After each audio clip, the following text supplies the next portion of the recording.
뉴스쇼 화요일의 코너입니다. 라디오 재판정.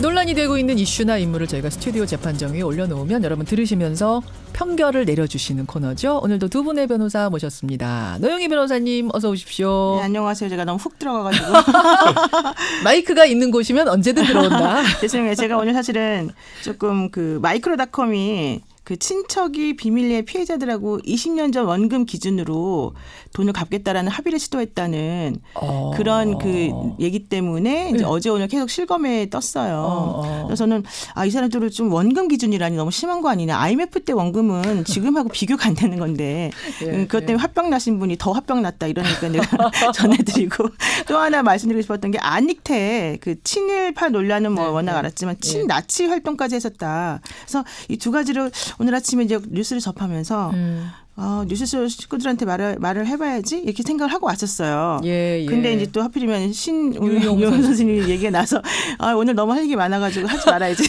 오늘 너무 분노 사건이 많죠. 네. 그 하나 좀 말씀드릴 건요.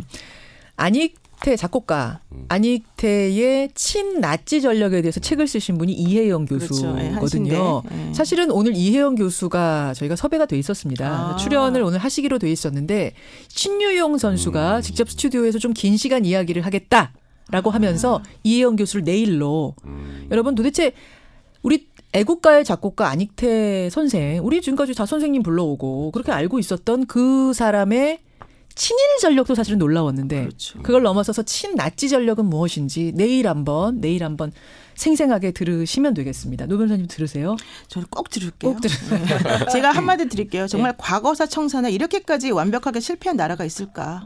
이거 정말 우리가 생각해 봐야 될 것 같아요. 그래요. 예, 백성 변호사님 어서 오세요. 네, 안녕하세요. 역시나 오늘도 제가 인사하기 전에 워낙 말을 많이 하셔서 오늘 뉴스까지 정리를 해주셔서 뉴스 브리핑까지. 오늘은 조용히 전 인사만 하겠습니다. 오늘 백 안녕하세요. 변호사님은 이제 미세먼지 때문인지 목도리도 굉장히 이제 입까지 막히는 목도리 하고 오셨네요. 진짜로 지금 목이 컬컬. 안 좋아요. 제가 어제 이런 그 아주 신비한 경험을 했는데 어떤 경험이요? 분명히 어제까지 있던 건물이 안 보이더라고요. 내 눈앞에서 미세먼지에 20m 앞에 있는 건물이 안 보이더라고요. 맞아요. 저는 재난 영화 같더라고요. 제 퇴근길에 차 위는 뽀얗게 먼지가 쌓여 있고 하늘은 어두컴컴하고 이 재난 영화가 언제 끝날까 생각하니까 더 무서워졌어요. 저는 갑자기 눈이 먼 줄 알았어요. 오늘 오는데 너무 앞이 안 보여가지고. 참 얘기하면서도 씁쓸한데 오늘 주제로 들어가면 어떻게 뭐 더 씁쓸할지 아니면 뭐 시원할지 어떨지 모르겠습니다만 들어가겠습니다, 여러분. 오늘 주제 뭐냐면요. 양승태 전 대법원장 조사를 지금 받았죠. 예. 지난주에 받았는데 대법원 앞에서 그러니까 검찰 포토라인이 아닌 대법원 앞에서 자신의 입장을 밝힌 후에 검찰청의 포토라인은 그 많은 기자들이 기다리고 있었음에도 불구하고 패싱해버렸습니다. 지나가 버렸습니다. 이때부터 이제 논란이 시작된 거예요. 검찰청 포토라인 그거 사실은 인권 침해 아니야? 뭐 이런 이야기하고 아니 무슨 소리야? 기자들한테 국민의 알 권리 또 뭐 기자들이 질서 있게 하기 위해서 필요한 거 아니야? 이 논란이 벌어지고 오늘 무슨 어디에서 토론회도 한다면서요? 네. 변협에서 하죠. 변협에서 하는 겁니까? 변협을 주최해서 하죠. 그러니까 사실 아마 이 청취자분들은 그 포토라인 당연히 있는 건데 그걸 그냥 지나갔으니까 양승태 전 대법원장이 잘못했네.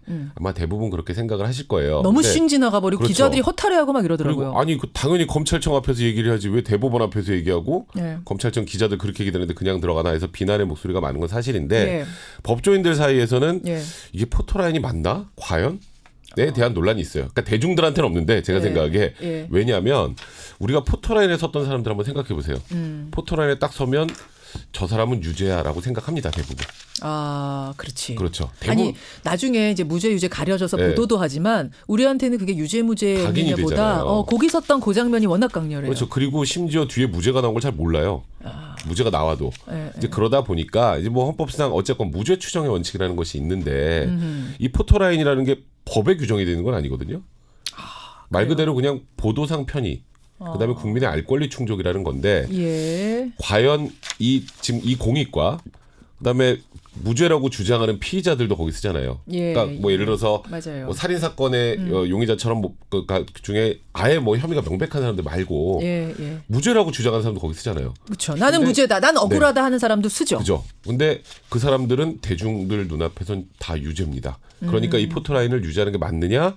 아니면 이거는 좀 무죄추정 원칙이 심하게 반한다라고 하는 그런 법적인 의견이 있어서 오늘 그런 토론을 벌이는 주제로 겁니다. 골라봤고 오늘 오후 2시에 법조인들이 모여서 포토라인 이대로 좋은가라는 토론회까지 엽니다. 그래서 오늘 재판정에 이 주제를 우리가 한번 올려보는 겁니다. 여러분. 여러분의 생각 보내주세요. 50원의 단문 100원의 장문 유료 문자 샵 1212 카톡 레인보우 그리고 유튜브까지 열어놨는데 두 분은 저희가 임의로 늘 그렇듯이 저희가 억지라고 해야 되나? 억지로? 하여튼 그냥 나눠드렸어요. 저희가 요거 하십시오, 저거 하십시오 하고 나눠드린 거라는 걸 참고하시고 두 분의 주장을 듣겠습니다. 우선 노 변호사님 어느 쪽이십니까? 저는 포토라인 필요하다. 필요하다. 이것이 뭐 반드시 무죄추정 원칙에 반한다라고 보는 것은 어렵고 이 기준이 명확하기 때문에 국민 알 권리 충족 차원에서 어느 정도는 또 감수해야 될 부분이 있다. 자, 포토라인 필요하다. 지금처럼 하자. 관심 있는 사람은 세우자라고 생각하신다면 노변, 포토라인, 뭐 필요, 존재 이렇게 보내주시면 되겠고요. 백 변호사님. 사실 포토라인이라는 건 법적 근거가 없는 그런 말 그대로 보도상 편의를 위한 라인이고요.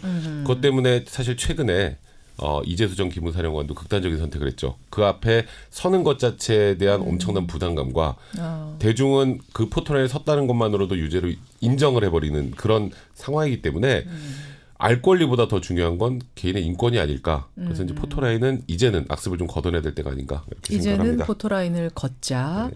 요 얘기 하기 전에요. 우선 다른 나라 경우 어떤지 좀 궁금한데 다른 나라도 이런 거 있어요? 포토라인? 대부분 안 합니다. 그러니까 예를 들어서 미국하고 영국 같은 경우는요. 수사 단계에서는 포토라인 자체를 허용하지 않습니다. 그건 유죄 심증을 너무 강하게 가지게 할 수 있으니까요. 그리고 일본도 우리나라하고 비슷한 포토라인 문화가 있긴 한데 그런데 인터뷰를 시도하면 안 됩니다. 본인이 하고 싶으면 하는 거고. 그러니까 이제 기자가 마이크를 대면 안 되고요. 본인이 저 말 좀 할게요. 그럴 경우만 할 수 있다. 네, 그렇습니다. 포토라인이 있긴 있고 일본은. 프랑스 같은 경우에는 검찰청사에 좀 공인이 들어갈 때는 멀리서 이렇게 차 들어가는 것만 찍는 정도.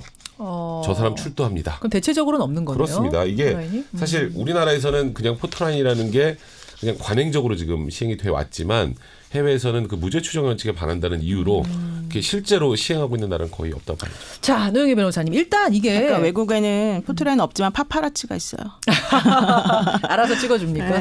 이게 어떤 법은 아니라고 했는데 근거는 있는 거 아니에요, 노 변호사님? 그렇습니다. 포토라인이? 2002년도에 법무부 훈령에 이제 사건 관계인을 포토라인에 세우려면 기준을 만들어라. 왜냐하면 포토라인이라고 하는 게 기자들이 이제 과열되게 취재를 하는 과정에서 또 무질서한 일이 벌어지고 또 다치는 사고도 벌어지기 때문에 아예 좀 이렇게 그 공간을 마련해서 오히려 좀 정돈된 상태에서 궁금증을 좀 풀고 들어가게 하라. 이제 이런 취지로 만들어진 거예요. 그래서 이게 원래 그 노무현 전 대통령 수사 과정에서 워낙 그 인권 침해가 많고 심하다 보니까 차라리 이것을 조금 더 이렇게 좀 구체화시키고 좀 기준을 마련하자 그래서 2010년도에 인권 보호를 위한 수사공보 준칙 훈령이라는 걸 만들었습니다. 그래서 피의자가 공인이거나 즉 고위공직자 관련된 고위공직자 등 공인이거나 강력범죄를 저질렀거나 성폭력범죄를 저질렀거나 이런 경우에 소환이나 조사 사실이 알려져서 촬영 경쟁이 이제 심해서 좀 뭔가 무리가 예상될 경우 이때도 중요한 건 피의자가 동의하는 경우에 피의자가 동의는 해야 돼요? 네. 피의자가 싫다 그러면 그냥 패싱해도 그러면 돼요. 이번에 양승태 대법원장과 전 대법원장 같은 경우에는 사전 동의는 안 받고 그냥 포토라인을 만들어놨는데 그냥 싫으면 가면 된다. 그래서 그냥 갔잖아요. 그럼 법무부의 훈령이라는 거는 지키지 않아도 되는 거군요. 그렇죠. 훈령이라고 하는 것은 규칙 같은 거군요. 법이 아니고 이제 좀 제일 하위에서 그 일을 좀 편하게 하기 위해서 만들어진 기준인데 그게 인권 보호보다 우선할 수는 없잖아요. 그렇기 때문에 당연히 안 했고요. 옛날에 최순실 씨 같은 경우에도요. 공개 소환하면서도 그 다음에 포토라인 세우지 말아달라 그랬더니 안 했습니다. 그러니까 정 싫으면 지나가면 되는 건데 굳이 포토라인이라는 거 자체를 걷어버려라라고 할 필요가 없다라는 게 그리고 미리 또 말해놓으면 포토라인도 안 만들어요. 미리 검찰 측에 나는 포토라인 싫으니까 그래요. 하지 말아달라고 하면 됩니다. 그럼 백 변호사님 그렇게 하면 되네. 싫으면 지나가면 되네요. 근데요 실질적으로 그냥 지나가도 그 지나가는 장면 다 찍히고 비난을 받잖아요. 그러니까 그게 지금 말씀하셨던 것처럼 싫으면 안 하면 되지인데 안 해도 낙인입니다. 이거는 그 자체로 포토라인이라는 그 개념 자체. 그리고 또 하나는 아까 이제 공인 그다음에 강력범죄를 저지른 사람 이렇게 기준을 있다고 말씀을 하셨는데 정확히는 공인에서 고위공직자 등 네. 강력범, 성폭력범 네. 이렇게 돼 있네요. 공인의 고위공직자 말고 연예인들도 다 쓰죠. 연예인 쓰죠. 네, 그 무슨 기준으로 쓰나요? 그리고 얼마 전에 홍대 누드 몰카 사건 물론 그것도 성범죄 범죄에 포함시키지만 성범죄자 다 쓰나요? 결국은 언론에서 취재를 해서 관심을 갖는 그런 사건들만 서요. 그렇죠. 그리고 그런 사건에 어쨌건 용의선상에 오른 사람은 바로 그 죄를 저지른 사람으로 딱 결정이 됩니다. 사람들한테. 거기에 서는 순간. 그렇죠. 이게 대중들이 생각보다 물론 뭐 무죄 추정을 거기 섰다고 유죄는 아니야라고 합리적으로 생각하시는 분들도 많지만 그곳에 서는 순간 아유 저 나쁜 놈.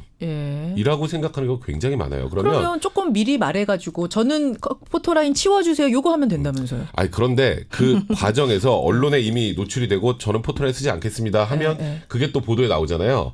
그죠? 뭐가 또 캥겨서 포토라인을 안 쓴대? 그래도 역시 유죄 낙인이에요. 그러니까 포토라인은 제도 자체 때문에 형사소송법의 대원칙이라고 할 수 있는 무죄 추정의 원칙이 사실상 깨져가고 있다는 그런 지적이 나올 수밖에 없는 상황입니다. 그리고 아까 말씀드렸던 것처럼 너무나 당연하게 우리 국민들이 생각하고 있는 포토라인이 실제로 다른 나라에서는 거의 없어. 거의 없다. 라는 그것까지 한번 생각을 해보시면 그곳은 왜 없을까요? 왜 없을까요? 거기는 대중들이 관심이 없을까요? 네. 자, 노 변호사님.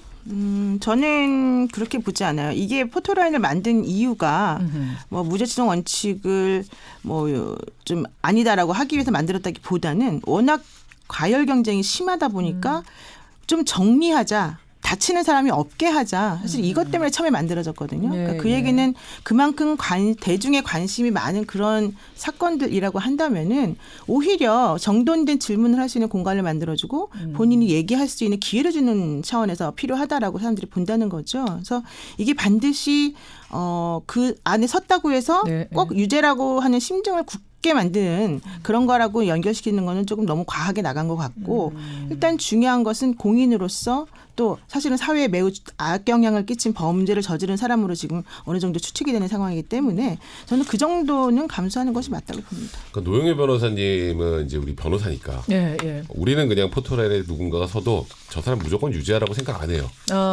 법적 지식이 있으니까. 그런데 그러니까 뭐 일반 대중이 법을 뭐 잘 모른다는 개념이 아니라 대부분의 이제 그 국민들께서는 TV에 나오는 이게 그 상황을 딱 보고 아유 저 나쁜 놈 이해요. 그냥. 아니 왜냐하면은 뭐 뉴스를 이렇게 막 꼼꼼히 보시지 않는 분들은 맞아요. 슬쩍슬쩍 보시다 보면은 막 그 포토라인에 서고 뭔가 울먹울먹거리고 뭐 기자들이 찍고 질문하고 야 뭐 죄지었질렀구나 이런 생각을 하신단 말씀이죠. 그럼 거기다 좀 전에 아까 노영희 변호사님 이런 얘기하셨잖아요.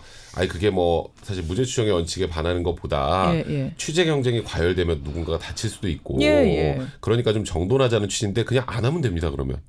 뭘 안 해요? 그러니까 그 검찰청 출두하는 걸 찍는 것 자체를 안 하면 돼요. 근데 기자들이 하잖아요. 오지 말라고 해도 하잖아요. 그러니까 그냥 들어가는 거 정도 멀리서 찍든 그런 정도를 해야 되는데 어차피 사실 포토라인이라는 관행이 생겼으니까 오히려 더 많은 기자들이 와서 그곳에 취재를 하려고 하는 거고 그리고 아까 뭐 예를 들어서 피의자 입장에서는 뭐 본인이 잘못하지 않았다는 걸 소명해주는 장이라고 하셨는데 그거는 들어가서 하시면 됩니다. 그게 거기서 이제 예를 들어서 포토라인 앞에 섰어요. 포토라인 앞에 섰을 때 제일 많이 하는 그 피의자들의 대답 뭔가요? 조사 성실히 받겠습니다. 그렇죠. 성실히 조사받고 오겠습니다. 거기서 자기가 뭐 잘했다 잘못했다는 사람 보신 적 있나요? 별로 없어요. 가서 밝히겠습니다. 그럼요. 그러니까 그 앞에 쓰는 건 그냥 한번 대중들 앞에 서서 뭐 잘못했습니다. 뭐 무리를 끼쳐 죄송합니다. 성실히 조사받겠습니다 정도의 멘트뿐인데 그게 과연 피의자들이 대중들한테 소명할 수 있는 기회. 아까 조금 전에 그런 말씀하셔서 그 기회라고 진짜 생각하세요? 그렇죠. 생각하죠. 왜냐하면 이게 그 1993년도에 고 정주영 현대그룹 회장이 검찰에 출두한 적이 있었어요. 그때 사진기자 그 카메라 이것 때문에 다쳤어요. 부상당한 적이 있었어요. 그래서 이제 그것을 계기로 해서 이거 서야 된다, 만들어야 된다라는 얘기가 나왔었던 것이고 이게 왜 필요하냐면 그 분이 만약에 검찰에 조사받으러 간다면 그날만 그 사람에 대한 보도가 나오나요? 아니에요. 그 전부터 엄청나게 나와요. 그러면 실제적으로 그 사람에 대한 여러 가지 억측과 정말로 차라리 그 사람이 행했는지 행하지 않은지 뭐 여러 가지가 다 이렇게 사람들에게 공개가 되는 상황이 되거든요.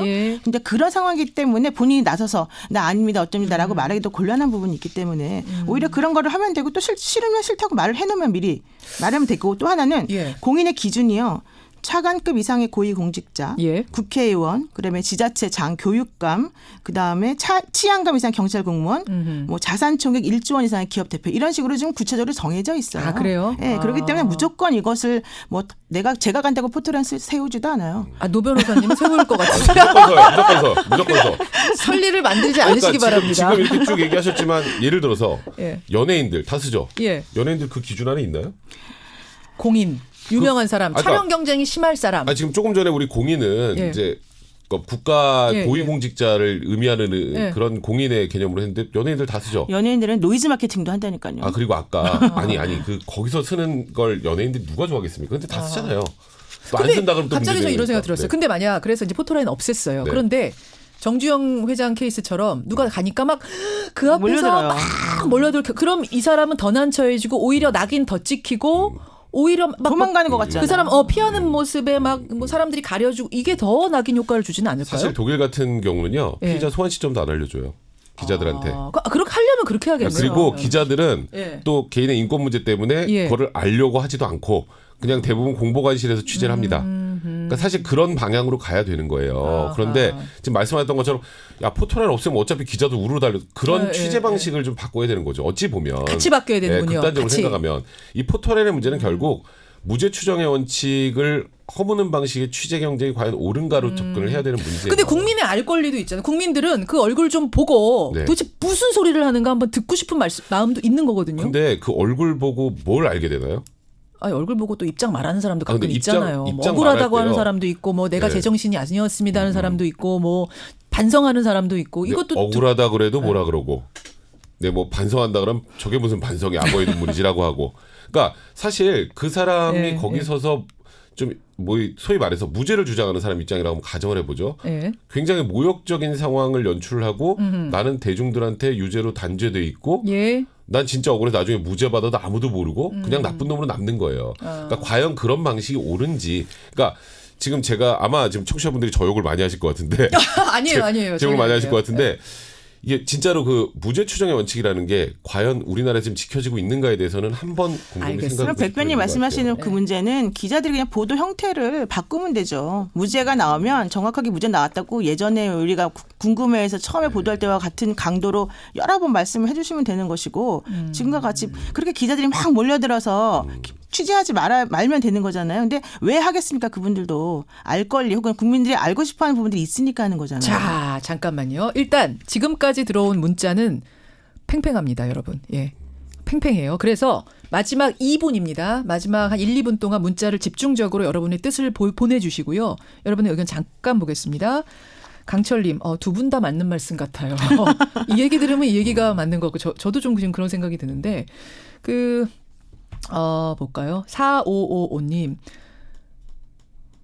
이게 무슨 말입니까? 모든 나라는 그 문화. 이게 무슨 말입니까? 다시 한번 정리해 주시고. 정광준님. 우리 기자들이 워낙에 난리들을 치기도 하죠. 포토라인 유지하되 정신없이 그렇지 않았으면 기자들 태도부터 좀 바꿨으면 좋겠다. 4426님. 죄가 없다면 포토라인에서 자신의 억울함을 말할 수 있다는 생각. 그 포토라인이 있으면 죄 없는 사람이 억울함을 얘기할 수도 있지 않겠습니까? 따라서 존재해야 된다. 4416님. 반면에 박 교수님. 무죄 추정 원칙에 충실해야 합니다. 본인 의사에 좀 더 철저히 맡기려면 포토라인 없애야 한다 하셨고요. 박소연님은 혹시 그게 내일이 된다면 너무 무서울 것 같네요. 나는 무죄라고 내가 생각하는데 그 앞에 서야 되는 상황이다. 이렇게 한번 생각해 보자라고 하신 분 계세요. 예, 자. 집계됐습니까? 예, 집계가 완료됐습니다. 이렇게 나왔네요. 이게 참, 예. 포토라인에 대한 존폐 논란 지금 한참 법조계에서 불고 있습니다. 우리 뉴스쇼 청취자들의 선택은 52대 48, 52% 대 48%로 유지하자 쪽의 손을 들어주셨습니다. 오차범위가 뭐 별로. 그러네요. 생각보다 이렇게 팽팽하니까 법조계에서도 토론을 하는 거겠죠. 그러니까 이거를요. 우리는 그냥 아무렇게나 해요. 청취자분들께서 이걸 들어보면 그러면 생각이 좀 많아질 수 있는 거예요. 이 문제는. 여러분의 의견은 조금 더 보내주시고요. 두 분과는 여기서 인사 나누겠습니다. 고맙습니다. 네, 고맙습니다. 안녕. 노영희 변호사, 백성문 변호사였습니다.